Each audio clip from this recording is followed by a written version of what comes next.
Good morning students. Last time पे हम लोग क्या पढ़ चुके थे?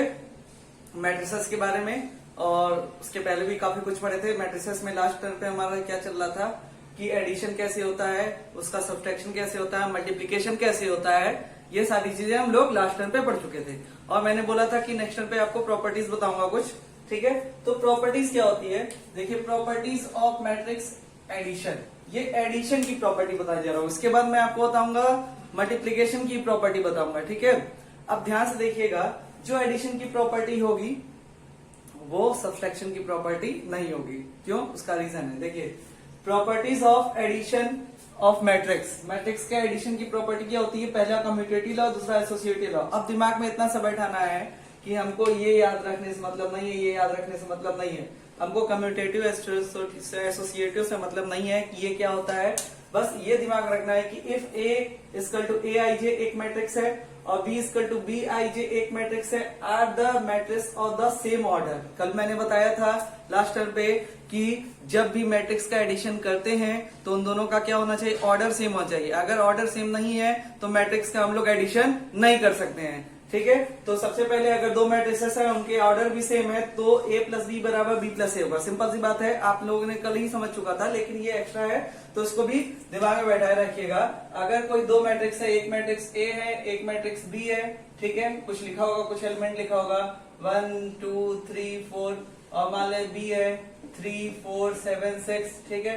जब भी हम लोग क्या करेंगे, a प्लस बी करेंगे, अगर a प्लस बी करने पे जो वैल्यू आएगी वो हमेशा b प्लस ए के बराबर होगी, क्योंकि मैट्रिक्स का एडिशन भी क्या होता है? सिंपल एज एडिशन काम करता है दो नंबर के। जैसे मान लिया 2 प्लस 3 इक्वल टू कितना है? 5 है, तो 3 प्लस 2 बराबर भी कितना होगा? 5 ही होगा। इसका मतलब ये हुआ, ठीक है।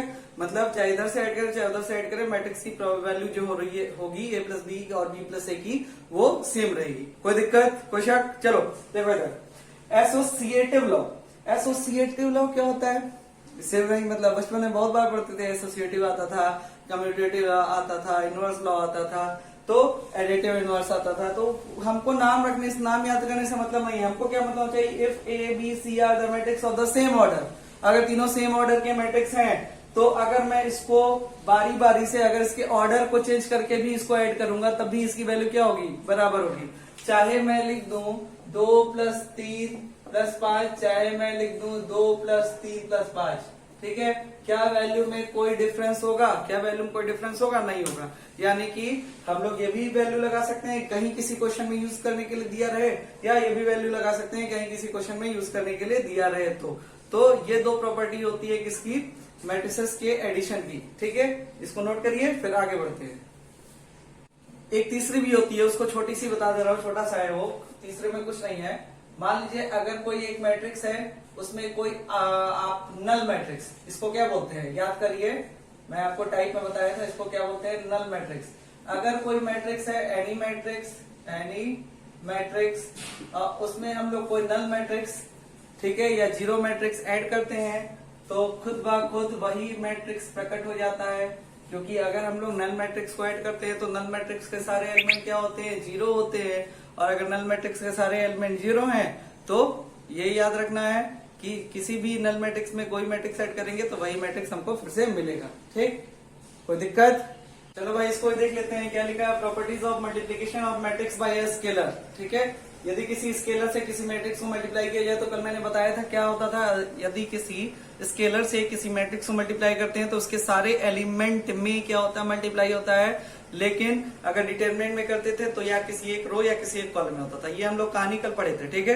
अब क्या करना है इसमें, देखिए a equal to A I J, B equal to B I J are the two matrix of the same order. अगर मल्टीप्लीकेशन करना है किसी स्केलर का तो दोनों क्वांटिटी को कैसा होना चाहिए? कैसा होना चाहिए? कैसा होना चाहिए? सेम ऑर्डर का होना चाहिए, सेम ऑर्डर का।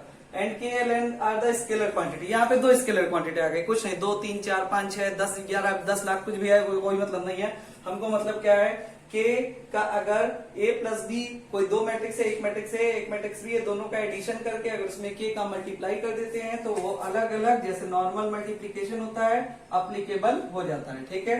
उसी तरह अगर दो क्वांटिटी है k और l, ठीक है, ये स्केलर क्वांटिटी है। स्केलर क्वांटिटी मतलब कल भी समझाया था कि मैट्रिक्स नहीं, स्केलर क्वांटिटी मतलब कोई भी चीज।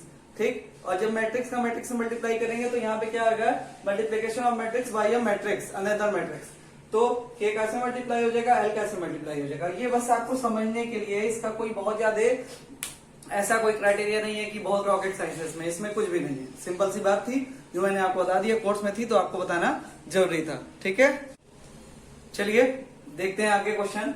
आपके सामने एक क्वेश्चन लिखा है, खूब बड़ा सा क्वेश्चन लिख रहा है, लेकिन करने में ये बहुत ही आसान क्वेश्चन है। ठीक है, आपको ऐसे लैंग्वेज प्रॉब्लम आएंगे, बहुत बड़े बड़े जितने भी लैंग्वेज प्रॉब्लम होते हैं। जब मैंने क्लास स्टार्ट की थी मैट्रिक्स की तो बताया भी था कि इसका यूज कहाँ पे होता है। जितने भी बड़े बड़े लैंग्वेज प्रॉब्लम होते हैं उसको छोटा करने के लिए हम लोग किसका यूज करते हैं, मैट्रिसेस का यूज करते हैं, कंप्यूटर साइंस में यूज करते हैं। ये सारी चीजें मैंने आपको बताई थी, स्टार्टिंग का लेक्चर जरूर देखिएगा।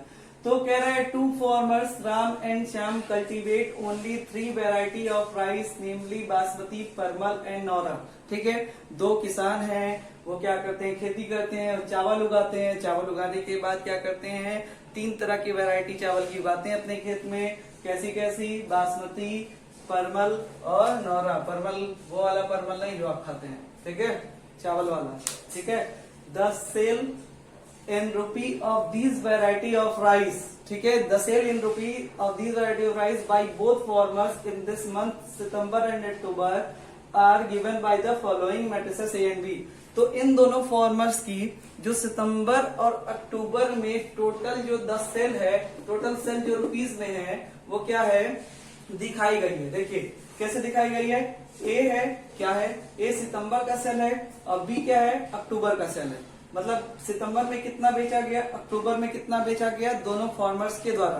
तो पहला फार्मर सितंबर में जो सितंबर की सेल थी उसको ए से दिखा रहे हैं, अक्टूबर की सेल को बी से दिखा रहे हैं। तो ये दिया हुआ है क्वेश्चन में, इतनी चीज दी हुई है। ये भी दिया है कि बासमती का जो सेल है किसके द्वारा, राम के द्वारा, वो कितना है 10,000, और परमल का 20,000, और इसका 30,000, और श्याम का कितना है 50,000, 30,000 और 10,000। ठीक है, उसी तरह अक्टूबर में राम ने कितना किया, 5,000 बासमती, 10,000 परमल और 6,000 नौरा।